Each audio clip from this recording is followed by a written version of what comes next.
नमस्कार विद्यार्थियों, स्वागत है आपका अपने YouTube चैनल हिंदी शिक्षा संसार में। बच्चों, हम जनसंचार माध्यम के बारे में पढ़ रहे थे, जिसमें सबसे पहले हमने जनसंचार माध्यम, उसके प्रकार, उनके बारे में जाना। उसके बाद पत्रकारिता के विविध आयामों के बारे में जाना और आज हम पढ़ेंगे विभिन्न माध्यमों के लिए लेखन। सबसे पहला प्रश्न है, जनसंचार माध्यम के प्रमुख प्रकार बताइए। इस प्रश्न का उत्तर हम पहले से जानते हैं।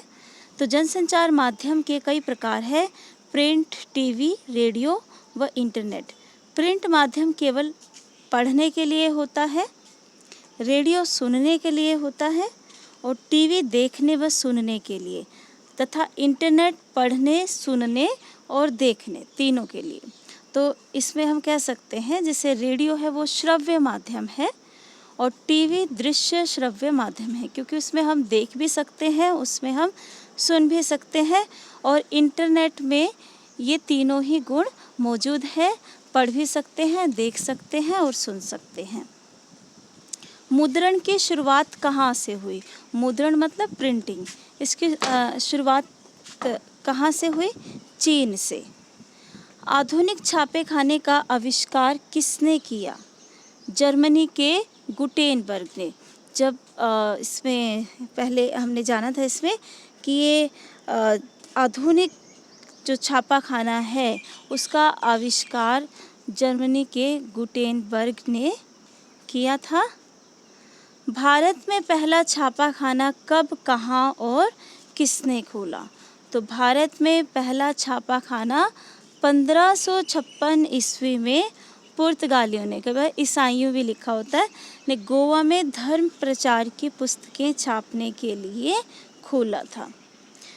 प्रिंट मीडिया के मुख्य माध्यम कौन कौन से हैं? अखबार हैं, पत्रिकाएं, पुस्तकें, किताबें, पोस्टर, ये सब प्रिंट मीडिया के माध्यम हैं। मुद्रित माध्यम की विशेषताएं बताइए।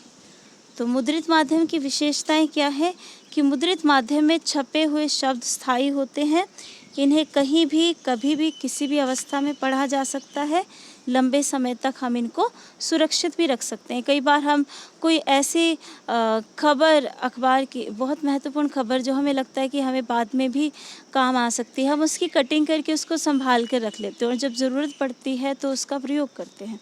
तो मतलब इनको लंबे समय तक संभाल के रखा जा सकता है। मुद्रित माध्यम लिखित भाषा का विस्तार है। लिखित भाषा में व्याकरण, वर्तनी व शब्दों के उपयुक्त इस्तेमाल का ध्यान रखना होता है, क्योंकि लोगों के एक विशाल समूह तक ये माध्यम पहुंचता है, तो इसमें भाषा का ध्यान रखना बहुत ज़रूरी है। अब है रेडियो। रेडियो के विषय में बताइए। तो रेडियो सबसे पहले हम क्या बताएंगे? एक श्रव्य माध्यम है, क्योंकि इसको हम सुन सकते हैं। इसमें ध्वनि, स्वर व शब्दों का मेल होता है। रेडियो पत्रकारों को श्रोताओं का ध्यान रखना पड़ता है, क्योंकि रेडियो का श्रोता अखबार की तरह रेडियो समाचार बुलेटिन को कभी भी और कहीं से भी नहीं सुन सकता, तो उसे बुलेटिन के प्रसारण समय का इंतज़ार करना पड़ता है। तो इन सब बातों का ध्यान रखना पड़ता है। एक तो समय का ध्यान रखना पड़ता है, साथ में जो क्योंकि रेडियो एक श्रव्य माध्यम है, तो इसमें जो है हमें हमारे श्रोता जो है, हमारी बात जो हम कहना चाहते हैं, जो खबर उन तक पहुंचाना चाहते हैं, वो अच्छे से सुने। इसके लिए हमें अपनी ध्वनि, स्वर व शब्दों में तालमेल रखना पड़ता है, ध्यान रखना पड़ता है किस तरीके से बोलना है। तो इसमें एक आपका प्रश्न बनता है कि ऑल इंडिया रेडियो की स्थापना कब हुई? ऑल इंडिया रेडियो की स्थापना 1936 ईस्वी में हुई थी और आजकल यह फ्रीक्वेंसी मॉड्यूलेशन संस्था के अंतर्गत आता है। एफएम की फुल फॉर्म पूछी जाती है, फ्रीक्वेंसी मॉड्यूलेशन, इस संस्था के अंतर्गत ये आता है। फिर है रेडियो का मूल तत्व क्या है? मूल तत्व रेडियो में क्या है? शब्द और आवाज़, क्योंकि उसी का ध्यान रखना पड़ता है। रेडियो समाचार की संरचना पर टिप्पणी कीजिए। संरचना का मतलब रेडियो के लिए जो समाचार लिखे जाते हैं उनकी रचना कैसे की जाती है? तो रेडियो समाचार की संरचना उल्टा पिरामिड शैली पर आधारित होती है। उल्टा पिरामिड शैली के बारे में भी पूछ लिया जाता है कि उल्टा पिरामिड शैली क्या है। तो उल्टा पिरामिड शैली, इसी के आधार पर रेडियो समाचार की संरचना होती है। और उल्टा पिरामिड शैली में क्या होता है कि इस शैली में सबसे महत्वपूर्ण तथ्यों को सबसे पहले लिखा जाता है और उसके बाद घटते हुए महत्व क्रम में अन्य तथ्यों या सूचनाओं को लिखा या बताया जाता है। तो मतलब सबसे महत्वपूर्ण खबर सबसे पहले, उसके बाद उससे कम महत्वपूर्ण उसके बाद, और ऐसे घटते क्रम में इसमें लिखा जाता है। और इस शैली में कोई निष्कर्ष नहीं होता। उल्टा पिरामिड शैली में समाचार के 3 हिस्से होते हैं: इंट्रो, बॉडी व समापन। समाचार के इंट्रो या लीड को हिंदी में मुखड़ा कहते हैं। यह खबर का सबसे अहम हिस्सा होता है। इसमें खबर के मूल तत्वों को शुरू की 2 या 3 पंक्तियों में बताया जाता है। बॉडी में समाचार के प्रस्तुत ब्यौरे को घटते हुए महत्व क्रम में लिखा जाता है और इस शैली में समापन अलग से नहीं होता। तो जैसे जब भी हम कोई अखबार पढ़ते हैं, समाचार जो लिखे जाते हैं वो भी उल्टा पिरामिड शैली में लिखे जाते हैं। तो सबसे पहले जो इंट्रो है, मुखड़ा जो है, वो सबसे अहम हिस्सा होता है। उस मुखड़े को पढ़कर ही हमें पूरी खबर के बारे में पता चल जाता है कि इसमें क्या है। और उसके बाद जब उसको विस्तार दिया जाता है, उसकी बॉडी है, उस पर कब, क्या, कौन, क्या, कैसे, ये जो 6 ककार होते हैं समाचार के, किसी भी खबर को विस्तृत रूप से बताने के लिए, वो सारा फिर उसमें दिया जाता है। अगला है, रेडियो के लिए समाचार लेखन में किन किन बुनियादी बातों का ध्यान रखा जाता है। ये प्रश्न भी कई बार आ जाता है कि रेडियो के लिए जो समाचार लिखा जाता है उसमें ध्यान देने योग्य बातें क्या होती हैं। तो रेडियो के लिए समाचार लेखन में निम्नलिखित बातों का ध्यान रखना चाहिए। एक तो रेडियो समाचार की कॉपी टाइप्ड व साफ सुथरी होनी चाहिए, अन्यथा समाचार वाचक पढ़ते समय अटकेगा। साफ सुथरी होनी चाहिए, टाइप्ड होनी चाहिए ताकि वो अच्छे से उसको समझ सके। समाचार कॉपी को कंप्यूटर पर ट्रिपल स्पेस में टाइप किया जाना चाहिए। कॉपी को दोनों तरफ पर्याप्त हाशिया छोड़ा जाना चाहिए। एक लाइन में अधिकतम 12-13 शब्द होने चाहिए। पंक्ति के आखिर में कोई शब्द विभाजित नहीं होना चाहिए और पृष्ठ के आधार में कोई लाइन अधूरी नहीं होनी चाहिए। एक पृष्ठ खत्म हो रहा है तो वहाँ पे लाइन पूरी खत्म हो जानी चाहिए, अधूरी नहीं रहनी चाहिए, क्योंकि इससे फिर जो समाचार वाचक है उसको मुश्किल होती है। समाचार कॉपी में जटिल और उच्चारण में कठिन शब्द, संक्षिप्ताक्षर, अंक आदि नहीं लिखे जाने चाहिए। अब है जनसंचार का अगला माध्यम टीवी।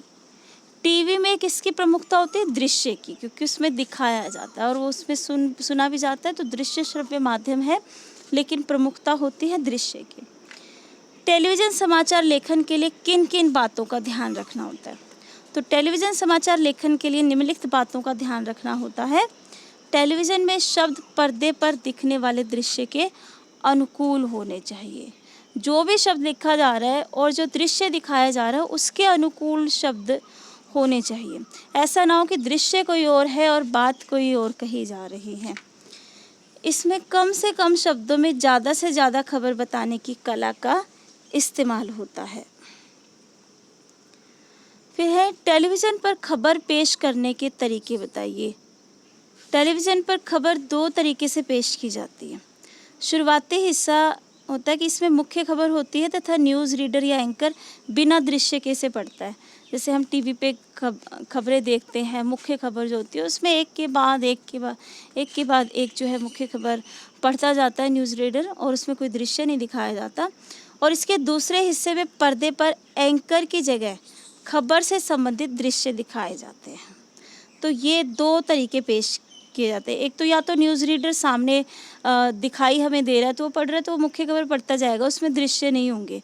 लेकिन कई बार हम देखते हैं कि न्यूज़ रीडर जो है उसको नहीं दिखाया जा रहा, मुख्य खबर जो आ रही है ऊपर और उसके साथ में उसके दृश्य आ रहे हैं। तो ये 2 तरीके हैं टेलीविज़न पर खबर पेश करने के। अगला प्रश्न बहुत महत्वपूर्ण है कि टीवी के खबर की प्रस्तुति के तरीके बताइए। मतलब या फिर आ जाता है कि टीवी में जो खबर दिखाई जाती है वो कितने चरणों में होती है, उसके कौन कौन से चरण होते हैं, दोनों एक ही बात है। तो सबसे पहले इसके 7 चरणों में टीवी पे खबर जो होती है, सबसे पहले फ्लैश या ब्रेकिंग न्यूज़, फिर dry anchor, phone in, anchor visual, anchor bite, live और एंकर पैकेज। तो एक एक के बारे में जानने से पहले मैं आपको बता देती हूँ, इसमें फ्लैश या ब्रेकिंग न्यूज़। हम टीवी पर जो न्यूज़ देखते हैं, अगर वो दृश्य हमारे सामने आ जाए तो हमें एक एक चीज़ बहुत अच्छे से समझ में आ जाएगी। तो सबसे पहले हम देखते हैं, जब भी खबर शुरू होती है, फटाफट बहुत कम से कम शब्दों में खबर लिखी हुई नज़र आती है, वो होती है फ्लैश या ब्रेकिंग न्यूज़। एकदम से हमारे सामने रख दी गई है, कम से कम शब्दों में महत्वपूर्ण खबर।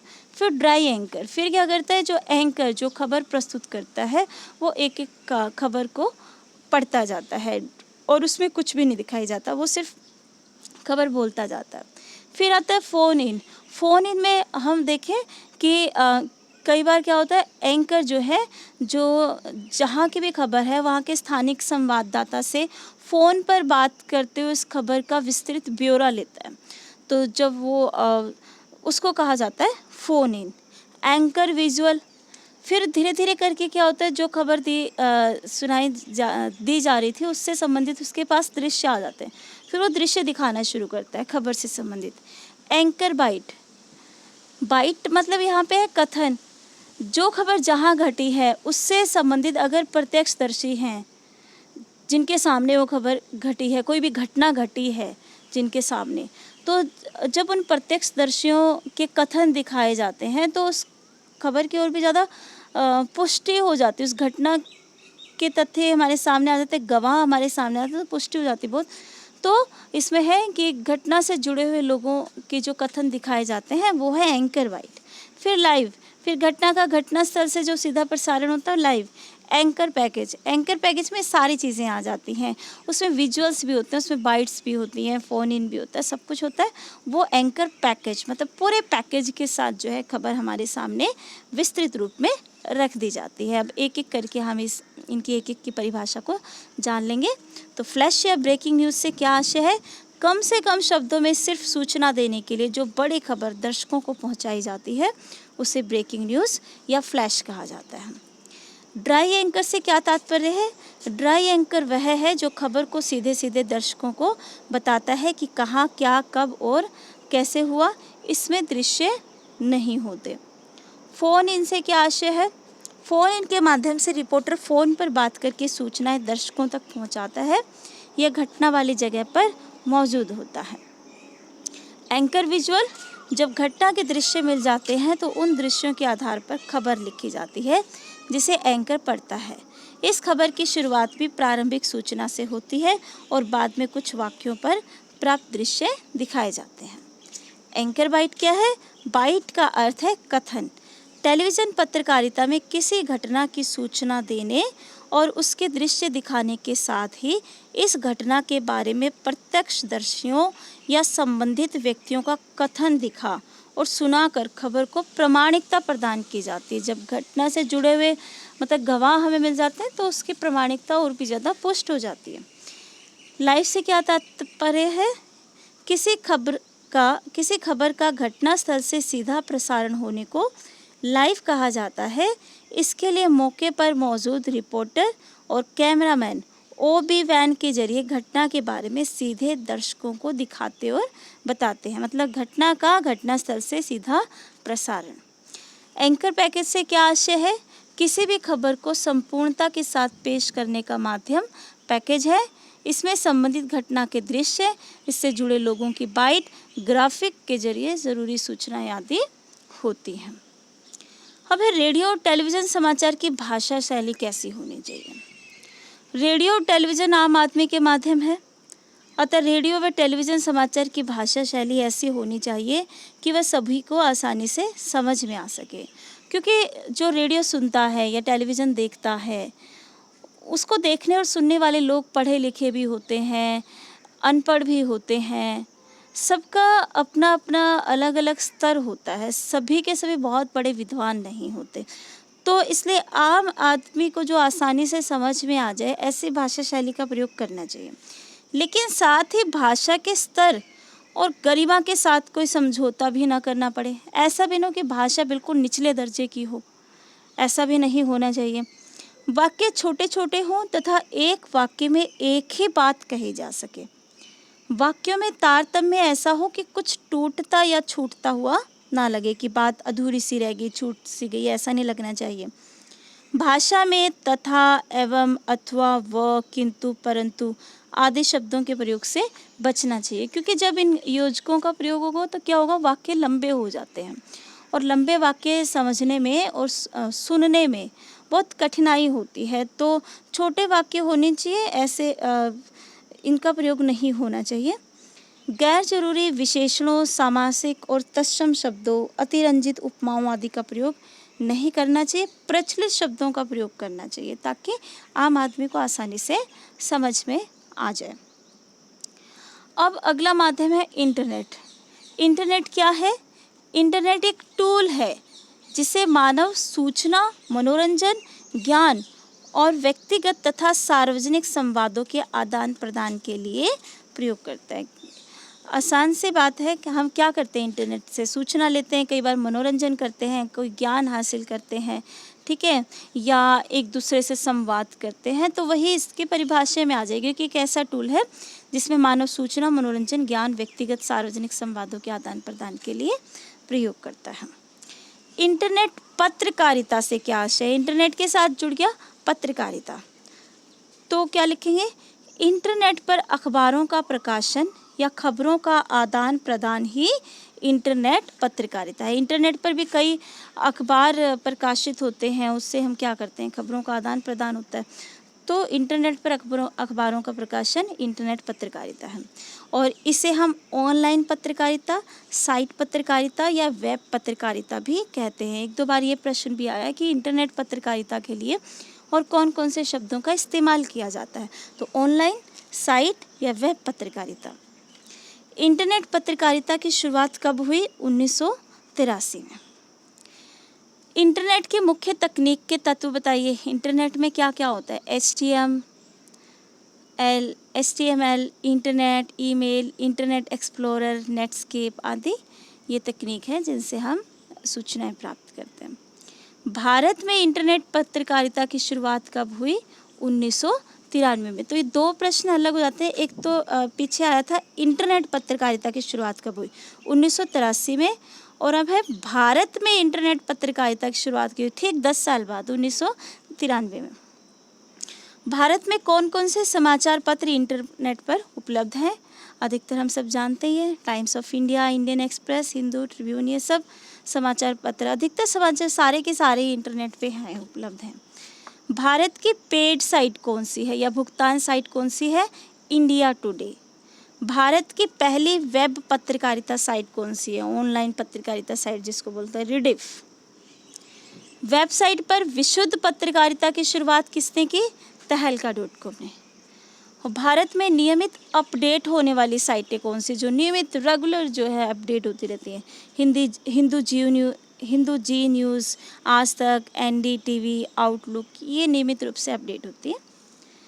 हिंदी का संपूर्ण पोर्टल कौन सा है? तो हिंदी का संपूर्ण पोर्टल है नई दुनिया, इंदौर। भारत का कौन सा अखबार सिर्फ इंटरनेट पर उपलब्ध है? वो है प्रभा साक्षी। ये हमें वैसे नहीं मिलता, ये सिर्फ इंटरनेट पर ही मिलता है, प्रभा साक्षी जो अखबार है। हिंदी की सर्वश्रेष्ठ साइट कौन सी है? BBC। हिंदी वेब जगत में कौन कौन सी साहित्यिक पत्रिकाएं चल रही, ये भी आ जाता है कि साहित्यिक पत्रिकाएं कौन कौन सी है हिंदी वेब जगत में जो चल रही, जो इंटरनेट पे भी हमें मिलती है। अनुभूति, अभिव्यक्ति, हिंदी नेस्ट, सराय, ये सब। हिंदी वेब पत्रकारिता की समस्याएं कौन कौन सी? सबसे बड़ी समस्या हिंदी के फॉन्ट की है। फिर कीबोर्ड का मानकीकरण न होना, उपलब्ध न होना, ये समस्याएं हैं। अब विशेष लेखन, स्वरूप और प्रकार। विशेष लेखन क्या होता है?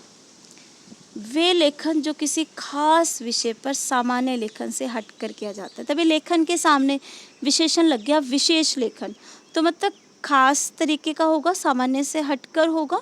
तो हम ऐसा सोच के बहुत आसानी से इसको याद कर सकते हैं कि वो लेखन जो किसी खास विषय पर सामान्य लेखन से हटकर किया जाए, विशेष लेखन कहलाता है। और हर जनसंचार माध्यम में विशेष लेखन के लिए अलग डेस्क होता है, पत्रकार भी अलग होते हैं। बीट किसे कहते हैं? समाचार पत्र या अन्य समाचार माध्यमों द्वारा संवाददाता को किसी क्षेत्र या विषय की दैनिक रिपोर्टिंग की जिम्मेदारी बीट होती है। यह रिपोर्टर का कार्य क्षेत्र निश्चित करता है। बीट रिपोर्टिंग के लिए उस विषय की गहरी जानकारी, उससे संबंधित भाषा व शैली पर पूरा अधिकार होना चाहिए। इसको हम ऐसे भी लिख सकते हैं, रिपोर्टिंग का जो विशेष क्षेत्र है उसको बीट कहा जाता है। तो इसमें क्या हो, जैसे खेल समाचार के लिए अलग रिपोर्टर होता है, राजनीतिक समाचारों के लिए अलग, अपराध समाचार, व्यापार समाचार, तो इन सब के लिए अलग अलग रिपोर्टर होते हैं, क्योंकि वो उस जो क्षेत्र है उसके विशेषज्ञ होते हैं। जो खेल समाचार का जो रिपोर्टर होगा वो खेल का विशेषज्ञ होगा। जब भी कोई खबर होगी किसी भी खेल से संबंधित, तो ऐसा रिपोर्टर उसको बहुत अच्छे ढंग से पेश कर सकता है। उसका तुलनात्मक अध्ययन भी पेश कर सकता है कि भाई इतिहास में क्या हुआ था, आज क्या हुआ है, कैसे रिकॉर्ड टूटे हैं। तो एक विशेषज्ञ ही ऐसा कर सकता है। तो इसलिए हर रिपोर्टर को उसकी विशेषज्ञता के अनुसार एक क्षेत्र दिया जाता है, तो वही बीट है, और उससे संबंधित एक अलग डेस्क भी उसको दिया जाता है। तो बीट रिपोर्टिंग व विशेषीकृत रिपोर्टिंग में अंतर क्या है कि बीट रिपोर्टिंग के लिए संवाददाता को उस क्षेत्र व विषय की जानकारी होनी चाहिए। रिपोर्टर आमतौर पर बीट से जुड़ी सामान्य खबरें लिखता है, जबकि विशेषीकृत रिपोर्टिंग में रिपोर्टर को विशेष क्षेत्र या विषय से जुड़ी घटनाओं, मुद्दों और समस्याओं का बारीकी से विश्लेषण किया जाता है। विशेष लेखन के क्षेत्र कौन कौन से, जैसे अर्थ, व्यापार, खेल, कृषि, विदेश, रक्षा, शिक्षा, स्वास्थ्य, अपराध, फिल्म, मनोरंजन, सामाजिक मुद्दे, ये सब के सब विशेष क्षेत्र हैं। धन्यवाद। आज के लिए इतना ही, और इसके बाद बच्चों हम मिलेंगे अपनी एक अंतिम वीडियो के साथ जो जनसंचार माध्यम से संबंधित है, और वो होगी जो पिछली परीक्षाओं में, सीबीएसई की पिछली परीक्षाओं में जो प्रश्न पूछे गए हैं उन महत्वपूर्ण प्रश्नों को लेकर हम उपस्थित होंगे। तब तक के लिए धन्यवाद। Stay home, stay safe.